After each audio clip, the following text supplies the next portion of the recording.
আসসালামু আলাইকুম দর্শক। Mobster, mob gangster, mob gang leader এবং বাংলাদেশের নিকৃষ্টতর শাসনের বাদশাহ জনক ডক্টর মোহাম্মদ ইউনূস, তার শেষ খায়েশ পূর্ণ হয়নি। কোথায় পূর্ণ হয়নি আমি আপনাদেরকে বলবো। তার আগে এটুক শুধু আপনাদেরকে বলি, বাংলাদেশে এখন পর্যন্ত রাষ্ট্রপ্রধান যদি বলেন, সরকার প্রধান যদি বলেন, শেখ হাসিনা, বেগম খালেদা জিয়া, হোসেন মোহাম্মদ এরশাদ, জিয়াউর রহমান, বঙ্গবন্ধু শেখ মুজিবুর রহমান, যার কথাই বলেন না কেন আপনি, এই পাঁচজন মিলে তাদের শাসন আমলে যদি দুর্নিয়ম ভুল ত্রুটি থেকে থাকে, সবগুলো মিলায় যা হবে ডক্টর ইউনূসের 18-19 মাসে তার চেয়ে কয়েক গুণ বেশি করে গেছে। এরকম ব্যক্তি স্বার্থ হাসিল করা কোন সরকার প্রধান বাংলাদেশের আগে কখনো দেয়নি। সে শুধু এসে তার নিজস্ব সমস্ত ব্যক্তি স্বার্থ হাসিল করে নিয়েছে। এই ইউনূস জাতীয় নির্বাচনের পরে, 12 ফেব্রুয়ারি নির্বাচনের পরে যদি বিএনপি একটা চালে সামান্য ভুল করতো, আজকে ইউনূস বিদায় নিত কিনা এটা নিয়ে খুব জোরালো প্রশ্ন আছে। বিএনপি যদি সেই সংবিধান সংস্কার পরিষদে শপথ নিত যেটা জামাত নিয়েছে, তাহলে সুন্দর করে বলতো এবার সংবিধান সংস্কার পরিষদের শপথ নিয়েছেন, 180 দিন সংবিধান সংস্কার করেন, তারপরে মন্ত্রী পরিষদ গঠন করেন, তার আগে হবে না। এর অসংখ্য ভুরি প্রমাণ আছে ডক্টর ইউনূস যে শেষ মুহূর্ত পর্যন্ত ক্ষমতা ছাড়তে চায়নি। তার উপদেষ্টাদেরকে লেলিয়ে দিয়ে সে নানান ভাবে চেষ্টা করেছে ক্ষমতা ধরে রাখতে এবং নির্বাচনটা বানচাল করতে। সেই ইউনূসের শেষ খায়েশ পূর্ণ হলো না, তাকে তার যমুনার বাসভবন ছাড়তে হয়েছে। যমুনা সে ছাড়তে চায়নি, সে 20, 30, 50 বছর আরো বেঁচে থাকবে। 86 বছরের বুদ্ধা পুরা এই সিন্দাবাদের ভূত বাংলাদেশের উপরে চেপে ধরা, সেটা নিজস্ব শুধু স্বার্থ হাসিল করেছে আর করেছে। সেই যমুনা আজকে ছাড়তে বাধ্য হয়েছে। দুপুর 3:30টার দিকে সে যমুনা থেকে বিদায় নিয়েছে। তাতে কারো কোনো বিদায় মানে তো করুণার বিষয়, বিদায় মানে তো করুণ একটা কোথায় সঙ্গীত একটা ভেসে আসে, করুণ সুর ভেসে আসে, কোথাও সেই করুণ সুর। সবাই এখন উৎফুল্ল যে এই যমুনায় হয়তো তারেক রহমান উঠবেন, এই যমুনা আবার সংস্কার করা হবে, সেখানে বাংলাদেশের প্রধানমন্ত্রী তারেক রহমান থাকবেন। কারণ গণভবনটা তো ভেঙে লুটপাট করে ডক্টর ইউনূস খেয়ে ফেলেছে এবং লুটপাট করা মরা কঙ্কালে বিক্রি করে দিয়েছে ফারুকিরা ওখানে কোটি কোটি টাকার দুর্নীতি করে। সেটা নাকি জুলাই জাদুঘর বানাবে। সেই ডক্টর ইউনূস যমুনা থেকে বিদায় হয়ে গিয়ে তার গুলশানের আখড়ায়, সেই পুরানা গ্রামীণ আখড়ায় উঠেছে যে বাংলাদেশের সরকারটাকে একটা গ্রামীণ ব্যাংক বানিয়েছিল, যমুনাটাকে সে তার ইউনূস সেন্টার বানিয়ে ফেলেছিল। সেই ইউনূস সেন্টার এখন স্থানান্তরিত হয়েছে। তবে তারা কি করে, এই যাওয়াই কি তার শেষ যাওয়া নাকি আরো যাওয়ার আগ্রহ আছে 86 বছরের বুদ্ধার? আমাদের সেই নাটক দেখার জন্য অপেক্ষা করতে হবে এবং অপেক্ষা করতে হবে তারেক রহমান কোন ভুল সিদ্ধান্ত, ডক্টর ইউনূস তককেই থাকবেন, তারেক রহমান ভুল করুক, তারেক রহমান ব্যর্থ হোক। কারণ তারেক রহমান এবং বিএনপি ক্ষমতায় আসে, এটা ডক্টর ইউনূস এবং তার আশেপাশে কেউ ঘুণাক করে চায় না, এটা বাংলাদেশে প্রমাণিত। আমি আপনাদেরকে একটা শুধু ইঙ্গিত দিয়ে আজকের আলোচনা শেষ করব। আমি আপনাদেরকে ধরিয়ে দিই, আমি সমস্ত কাজ বলবো না, তাহলে অপেক্ষায় থাকবেন আপনারা এই খবরের জন্য। এই যে ডক্টর ইউনূসের চক্রান্ত, গণভোট এবং জুলাই সনদ, এর মুখে ছাই পড়তে যাচ্ছে। একটা গুরুত্বপূর্ণ ঘটনা ঘটছে আজকে। আমি 1 মার্চ এই দিনের প্রথম প্রহরে যে আলোচনা করছি তাতেই শুধু আপনাদেরকে হিন্স দিয়ে রাখলাম, আপনারা অপেক্ষায় থাকেন। 1 মার্চ বাংলাদেশের ইতিহাসে বাংলাদেশকে রক্ষার জন্য, সেই গণভোট এবং জুলাই সনদ চক্রান্ত রুখে দেওয়ার জন্য একটি বড় উদ্যোগ হয়তো জাতির সামনে আসবে এবং সেই উদ্যোগ যথাযথ জায়গা থেকে হবে, সরকার করার দরকার নেই। যথাযথ জায়গা থেকে সেই উদ্যোগ বাস্তবায়ন হবে বলেই আমরা বিশ্বস্ত সূত্রে জানতে পেরেছি। নিশ্চয়ই সেই ঘটনা ঘটার পরে আমরা আপনাদের সামনে আসবো। ইউনূস ব্যক্তিটা, আমরা এখন হয়তো তারেক রহমানের সরকারের প্রতি বেশি দৃষ্টি দিচ্ছি, কিন্তু দেখুন ইউনূস এমন একটা জিনিস, পৃথিবীর কোথাও এত বড় ক্রিমিনাল তৈরি হয় নাই এবং ইউনূসকে আমরা সম্পূর্ণ আন্তর্জাতিক আইন মেনে, সম্পূর্ণ দেশীয় আইন মেনে ইউনূসের চ্যাপ্টারটা যদি আমরা ক্লোজ করি, আমরা শুধু বাংলাদেশে নয়, আমরা সারা পৃথিবীতে আপনার একটা দৃষ্টান্ত স্থাপন করব। যেই দত্ত, ইউনূস নামের যেই দত্ত আপনার সালের 5 আগস্টের পর আমরা দেখতে পেয়েছি। আচ্ছা বলুন তো, আগে বাংলাদেশের একটা উল্লেখযোগ্য সংখ্যক মানুষ কিন্তু বিশ্বাস করতো না যে ইউনূস সত্যি সত্যি এই এই এই পদ্মা ব্রিজের সময়ে আপনার বিশ্বব্যাংক যে ধরনের মানে অসহযোগিতা করেছে, এই পুরো ষড়যন্ত্র যে ইউনূসের মাধ্যমে করেছে, এটা কিন্তু বাংলাদেশের অনেক মানুষ বিশ্বাস করতো না। ইউনূস যে একটা বদমাশ এটা অনেক মানুষ জানতো। সৌভাগ্যক্রমে এই জানাপন্থীদের মধ্যে আমি একজন, আপনি একজন বা অন্য, কিন্তু শেখ হাসিনা খুব ভালোভাবে জানতেন। কিন্তু আমরা খুব কম সংখ্যক মানুষ এত বড় বদমাশটাকে চিনতাম। এবং তখন যখন শেখ হাসিনা বলেছিলেন যে এই বদমাশের কারণে পদ্মা ব্রিজ থেকে আপনার বিশ্বব্যাংক সরে গেছে, মাফ করবেন, সেটা মানুষ বিশ্বাস করেনি। কিন্তু আপনার এই 2 বছরই ইউনূস দেশটা দখল করে দেশটার উপর যেই ধরনের আপনার নিষ্ঠুরতা চালিয়েছে, প্রতিটা জায়গায় সে যেভাবে নিজের পকেটটা ভরেছে এবং মানুষের দুঃখ কষ্ট এসবের প্রতি তার কোনো ধরনের আবেগ অনুভব নাই। তারপরে যেই নিষ্ঠুরতার সাথে সে আওয়ামী লীগ দমনের চেষ্টা চালিয়েছে, যেই নিষ্ঠুরতার সাথে সে আপনার মুক্তিযুদ্ধের সব চিহ্ন মুছে দেওয়ার চেষ্টা করেছে, যেই নিষ্ঠুরতার সাথে সে জাতির পিতার ভাস্কর্য ধ্বংস করেছে, যেই নিষ্ঠুরতার সাথে সে 32 নম্বর ভেঙেছে, যেই নিষ্ঠুরতার সাথে সে মব করেছে, সন্ত্রাসীদের লেলিয়ে দিয়েছে, এই যে একটা আপনার অরাজক পরিস্থিতি, এটা একবিংশ শতাব্দীতে পৃথিবীর কোথাও হয়নি, আমরা কোথাও দেখিনি। আমরা 90-এর দশকে কিছু নিষ্ঠুরতা দেখেছি, হুতু তুৎসি বিদ্রোহ, এই ধরনের কিছু। একবিংশ শতাব্দীতে কোথাও আমরা কিন্তু এই সাভেজারি দেখিনি, ভবিষ্যতে দেখারও প্রশ্ন আসে না। তার মানে হলো এই একবিংশ শতাব্দীতে সবচেয়ে বড় রাষ্ট্রীয়ভাবে সন্ত্রাস যে চালিয়েছে, মানুষের দুঃখ কষ্ট নিয়ে যে খেলেছে, সবচেয়ে বেশি দুর্নীতি যে করেছে, সে ব্যক্তিটার নাম ইউনূস। এবং সে জাতির পিতাকে অসম্মান করেছে, শেখ হাসিনার মতো মানুষকে অসম্মান করেছে, বাংলাদেশের মুক্তিযুদ্ধের ইতিহাসকে মুছে দিতে চেয়েছে। আপনি যদি সব এই অপরাধগুলোকে অ্যাকুমুলেট করেন, আমাদের এই ইউনূসের এই অপরাধীকে ভুলে গেলে চলবে না, এবং ভুলে গেলে তো চলবেই না, এর যে একটা সঠিক বিহিত দরকার বাংলাদেশের জন্য, এমনকি সারা পৃথিবীর জন্য। কি রকম? এই ইউনূসকে আপনি যথাযথভাবে বাঁধবেন, সাজা দেবেন। সেই সাজা তো তার কত 560টা লাশের কথা একজন নিরপেক্ষ সাংবাদিক বলেছে। সেখানে পুলিশের লাশ নাই, সেখানে ওই যে আপনার জঙ্গি হত্যা চলাকালে জুলাই আগস্টে জঙ্গিরা যে এতগুলা হত্যাকাণ্ড করলো সেই হিসাবও নাই। শুধু আওয়ামী লীগের মানুষকে মেরে ফেলা, সংখ্যালঘুদের মেরে ফেলা, এই 560টা লাশের জন্য তো আপনি কতবার ইউনূসকে আপনি মৃত্যুদণ্ড দেবেন? তারপরে জাতির পিতার সাথে বেয়াদবির জন্য তাকে কি সাজা দেবেন? বাংলাদেশের ইতিহাস ধ্বংস করার জন্য আপনি তাকে কি সাজা দেবেন?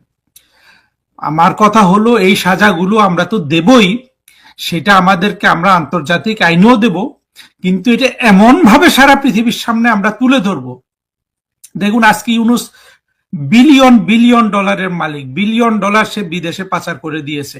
পাচার করলো ইউনূস, এবং তার সবচেয়ে বড় আপনি নিজেও জানেন, আমরা শুনেছি, আমরা এগুলা বিশ্বাসযোগ্যভাবে এসব তথ্য পেয়েছি যে আসিফ নজরুল দ্বিতীয় বাটপার, তৃতীয় বাটপার, যার মন্ত্রণালয়ে সবচেয়ে বেশি দুর্নীতি হয়েছে। আবার ওই যে বাচ্চা সন্ত্রাসীটা আসিফ সজীব, এদের মন্ত্রণালয়গুলোতে এরা হাজার হাজার কোটি টাকা লুট করেছে, বিদেশে পাচার করেছে ইউনূসের সাথে। তো সব মিলে আমাদেরকে ইউনূসের জন্য যে শাস্তিটা, এইটাই ইউনূস পাবে। ইউনূস যদি এর মধ্যে মরেও যায়, তারপরেও এই শাস্তিটা দিতে হবে। এবং ইউনূস যে সাম্রাজ্য, অর্থনৈতিক আপনার ফাইন্যান্সিয়াল ক্রাইম তার যেগুলো, এগুলো আমাদের পলাশ খুব ভালোভাবে তুলে ধরেছে অনেক কিছু বিভিন্ন টক শোতে এবং ইয়েতে। আমিনুল হক পলাশ, চিনতে পারছেন, আপনার শো করেছে। তো এই ইউনূসকে আমাদের কিন্তু সাজা দিতে হবে, এবং সাজা, এবং ইউনূস নামে যে একটা অপরাধী ছিল সারা পৃথিবীকে জানাতে হবে। আজকে ইউনূস, আপনি যে বললেন ওখানে গিয়ে মিটি মিটি হাসছে, সেই দত্তের হাসি, খুশি হওয়ার কোনো কারণ নাই। ইউনূসের কোনো সাম্রাজ্যের বাংলাদেশে থাকার কোনো সুযোগ নাই। কতদিন থাকবে আমরা সেটা দেখব, এবং এই সবগুলোকে আপনার রাষ্ট্রের মধ্যে একীভূত করতে হবে এবং ইউনুসের এই অবৈধ অর্থ যেখানে যেখানে গেছে, যা বিদেশে পাচার হয়ে গেছে, যা আমরা আনতে পারবো না সেগুলো বাদ দেন, কিন্তু বাংলাদেশের মধ্যে তার মেয়ের কাছে যেতে পারে, তার স্ত্রীর কাছে যেতে পারে, তার ভাই ভাতিজা। ইউনুস কিন্তু আবার বাংলাদেশের মানুষ শুধু, এমনকি আওয়ামী লীগের লোকজনও শেখ হাসিনাকে নিয়ে পড়ে আছে, শেখ বংশ টংশ। দেখেন, ইউনুস কিন্তু সবচেয়ে বেশি নির্লজ্জ ভাবে আপনার এই যেটাকে নেপোটিজম বলে, পারিবারিকীকরণ, সেটা করেছে। এই ইউনুসের পরিবারে কারা আছে আমি জানি না, জাহাঙ্গীর, মোহাঙ্গীর, ইব্রাহিম, এদের 14 গোষ্ঠী সহ কিন্তু টান পড়বে। অর্থাৎ আমি বলছি না যে এদেরকে ইউনুস যেভাবে মব করে মানুষকে মেরে ফেলছে সেটা না, সম্পূর্ণ আইনি ব্যবস্থায় এই ইউনুসের অর্জিত প্রতিটা কানা করি, সেটা যদি তার ভাতিজার হাতে থাকে, সেটা যদি তার মেয়ের হাতে থাকে, সেটা যদি তার যে স্ত্রী আলাভোলা বলে সেই আলাভোলা স্ত্রীর হাতে থাকে, সেটা যদি তার প্রেমিকা লামিয়ার হাতে থাকে, প্রতিটা কানা করি রাষ্ট্র কিন্তু বুঝে নিবে। এবং ইউনুসের লাশ যেখানেই সমাহিত হোক সেখানকার উপর হাইওয়ে তৈরি করতে হবে। এই লাশকে, প্রথম কথা হইল এই লাশের হাড় গোড় সব তুলে নিয়ে এটা মার্কিন যুক্তরাষ্ট্রে পাঠাতে হবে। দরকার হলে মার্কিন যুক্তরাষ্ট্রের সাথে দ্বিপাক্ষিক চুক্তি করতে হবে যে এই তোমাদের পছন্দের মানুষ তোমাদের জন্য কাজ করেছে, আমরা এইসব মৃতদেহের কোনো আপনার অসম্মান করতে চাই না। ইউনুস তো লাশ পুড়িয়ে দিয়েছে। ইউনুসের আমলে বাড়ি ভাই কত ধরনের আপনার জঘন্য কাজ হয়েছে, কি পরিমাণ নিষ্ঠুরতা। দেখুন, ওই যে সাংবাদিক মাহবুব কামাল একটা কথা বলেছেন যে ইউনুস হলো ওই দিলদার যে কমেডি করেন, দিলদারের কমেডি এবং আপনার আহমেদ শরীফের আপনার ভিলেইনির একটা মিক্সচার। আমি বলবো যে না, তুলনাটা আধা আধি সত্য, পুরোপুরি সত্য না। ইউনুস কিন্তু দিলদার যে আপনার নির্মল যে বিনোদন করেন সেই ইউনুস কিন্তু সেটুকু না। ওই আহমদ শরীফের অংশটা ঠিক আছে। ইউনুসকে আপনি যদি বলেন সেটা বরঞ্চ হুমায়ুন ফরিদি বা এরা যে ভিলেইন করতে করতে যে কিছু আপনার কমেডি করতো, বা এটিএম শামসুজ্জামান, তাদের সাথে আপনি তুলনা করবেন, দিলদারের সাথে তুলনা করাটা ঠিক হয় নাই। যাই হোক, তবু উনি একটা তুলনা টেনেছেন। কিন্তু হয় কি, এই ধরনের বড় অপরাধীদের আপনি ভুল তুলনা করলেও কিন্তু মানুষের মন থেকে কিছু মুছে যেতে পারে। আমি চাই না ইউনুসের কোনো অপরাধ বাংলাদেশের মানুষের মন থেকে মুছে যাক। আমরা ইউনুসের লাশ যদি কবরস্থ হয় বাংলাদেশে, যদি বেঁচে থাকে, যদি আমরা তাকে সাজা দিতে পারি, তখন তো হলোই। ধরুন সে মরে গেলে বাংলাদেশে তাকে কোথাও তো সমাহিত করবে। যদি আমি বলবো যে ইউনুস, তুমি যদি আমার এই ভিডিও শুনে থাকো, তোমার লাশটা তুমি বাংলাদেশে সমাহিত করো না, তুমি মার্কিনীদের দালাল, তোমার লাশটা মার্কিন যুক্তরাষ্ট্রে পাঠিয়ে দিও, সেখানে তোমার মেয়ে আছে, সেখানে ইয়েতে থাকবে। আমরা কিন্তু এই লাশ রাখতে পারবো না। 40 হাত নিচ থেকেও অত্যন্ত শ্রদ্ধার সাথে একটা মৃতদেহকে যেভাবে তুলতে হয়, যে ভাব গাম্ভীর্য লাগে, সেটা করব। ইউনুসের দত্তর ওই যে একটা লাশ পুড়ে ফেললো, সেই ধরনের নিষ্ঠুরতা আমরা করব না। কিন্তু এই লাশটা মাটি সহ তুলে আমরা বিমানে করে কিন্তু মার্কিন যুক্তরাষ্ট্রে পাঠিয়ে দিব। দরকার যদি মনিকা মানে ইউনুসের যে মেয়েটা আছে সে যদি গ্রহণ না করে, মার্কিন যুক্তরাষ্ট্রের সরকার গ্রহণ করবে। না করলে আমরা মার্কিন যুক্তরাষ্ট্রে এটা যত টাকা লাগে এই লাশ মার্কিন যুক্তরাষ্ট্রে সমাহিত করার আমরা ব্যবস্থা করব। করে যেখানে ইউনুস আপনার এই তাকে কবর দেওয়া হবে, সেখানে একটা বড় হাইওয়ে তৈরি করে দেওয়া হবে। সারা জীবন ওইখান দিয়ে শুধু আমাদের ভবিষ্যৎ বাংলাদেশের গাড়ি ঘোড়া চলবে। কারণ ইউনুসকে যদি আপনি সাজাটা দেন বাড়ি ভাই, আমি শেষ করি, তাহলে কিন্তু সারা বিশ্ব একটা লজ্জা পাবে।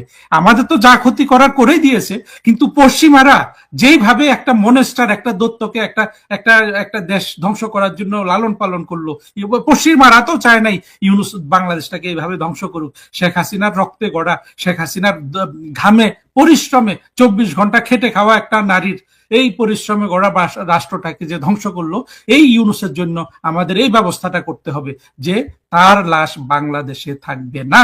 ইউনুস, যদি তুমি শুনে থাকো, তুমি এটা নোট করো, তোমার লাশ তুমি পাঠিয়ে যেতে পারো, নাহলে আমরা কিন্তু এই লাশটা যুক্তরাষ্ট্রে পাঠিয়ে দিব, যা কিছু হয়। এবং সে তার ওই জায়গাটায় যেখানে লাশ কবর দিবে আশেপাশে সব জমি অধিগ্রহণ করে একটা আপনার বিশাল হাইওয়ে তৈরি করে ফেলা হবে। সেখানে এই সাজা দিলে সারা পৃথিবী লজ্জা পাবে। পত্রিকার খবরটা দেখালেন, গ্রিন সিগন্যাল দিয়েছে, এটা আমরা ধরে নিতে পারি তদন্ত কমিটি গঠন হলেই ভাববো এই কথাটা সত্য। বিএনপির এটা ইচ্ছা নাই এই বিচার করার, কিন্তু ওই যে কেউ কেউ বলে যে আমাদের নিউ এজের আমাদের নুরুল কবির ভাই বলেছেন যে মানুষ মানে কোন মানুষ জামাতকে ঠেকানোর জন্য নাকের রুমাল দিয়ে বিএনপিকে ভোট দিয়েছে, তেমনি বিএনপি নাকের রুমাল দিয়ে হলেও বিচারটা সে করতে যাবে, কারণ এটা তাকে করতে হবে। কারণ আমার ভাবির পোলারা যে রাজনৈতিক দল করে এটা তো কোনো রাজনৈতিক দল না, তারা সকালে এসেছে বিকেলে চলে যাবে এরকম রাজনৈতিক দল, অর্থাৎ তারা হচ্ছে সর্দি জ্বর। আপনি যদি তাদের রোগের সাথে তুলনা করেন সর্দি জ্বর, মানে ওষুধ যদি খান তাহলে 7 দিনে ভালো হবে, আর ওষুধ যদি না খান তাহলে 1 সপ্তাহে ভালো হবে। কারণ ইচ্ছা না থাকলেও নাকে রুমাল দিয়ে হলেও বিএনপি তদন্ত করবে বলে আমি বিশ্বাস করি।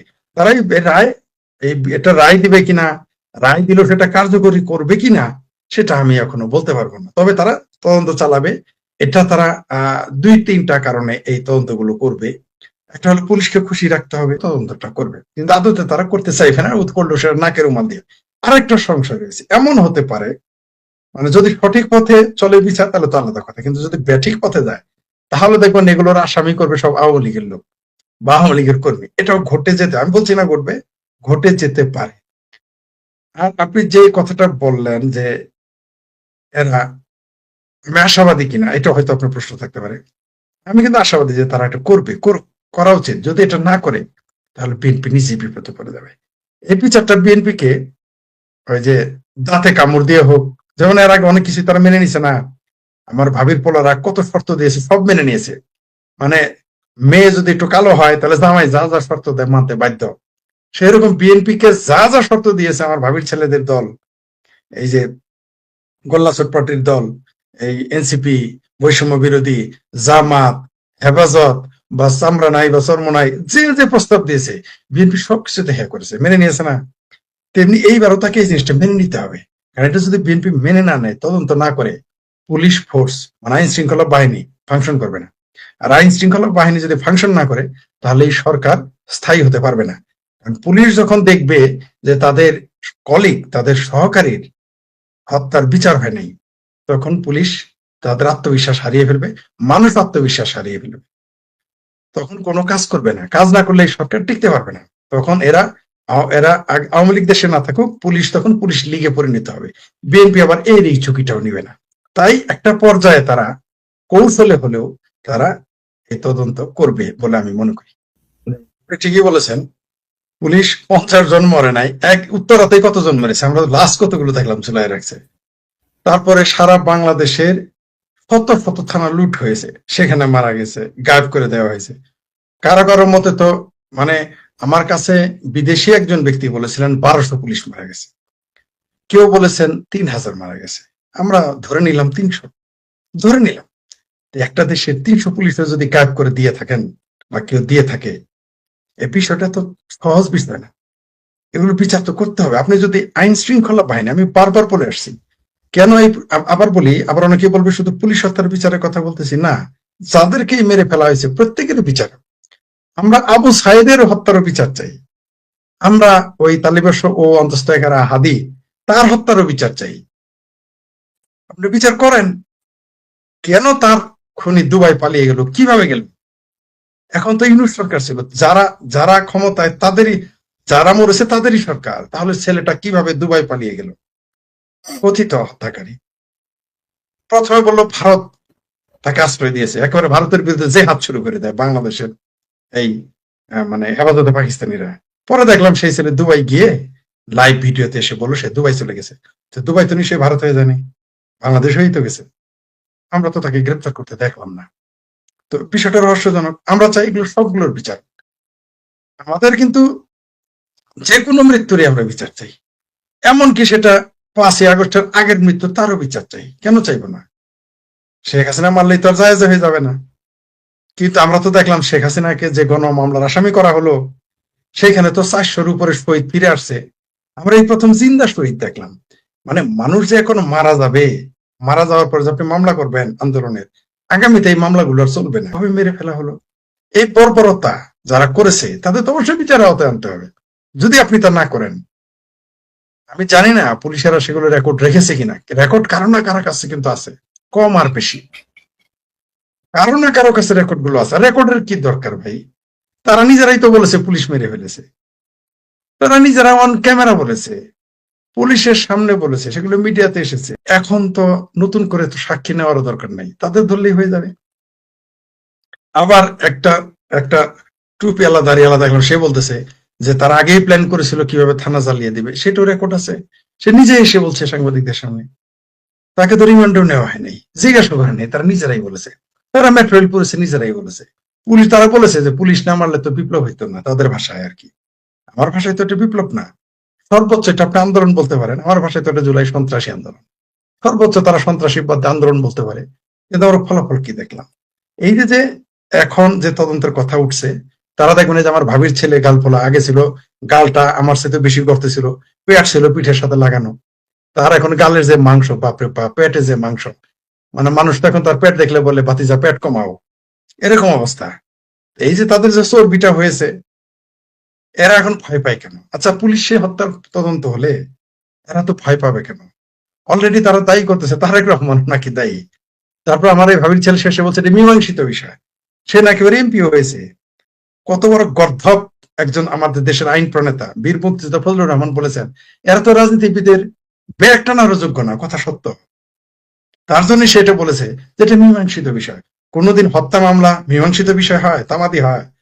আপনি যদি হত্যা মামলা মীমাংসা করেন, অর্থাৎ ধরে নেন আমার পিতাকে কেউ হত্যা করছে, আমি আপনার সাথে সেখানে আপোষ করলাম, বাংলাদেশ সরকারের পুলিশ আপনাকে আমাকে দুইজনকে আসামি করে আবার মামলা দিতে পারে। কারণ হত্যা মামলা কোনোদিন আপোষ করতে পারবেন না, আপনি দিওয়ানি মামলা আপোষ করতে পারবেন।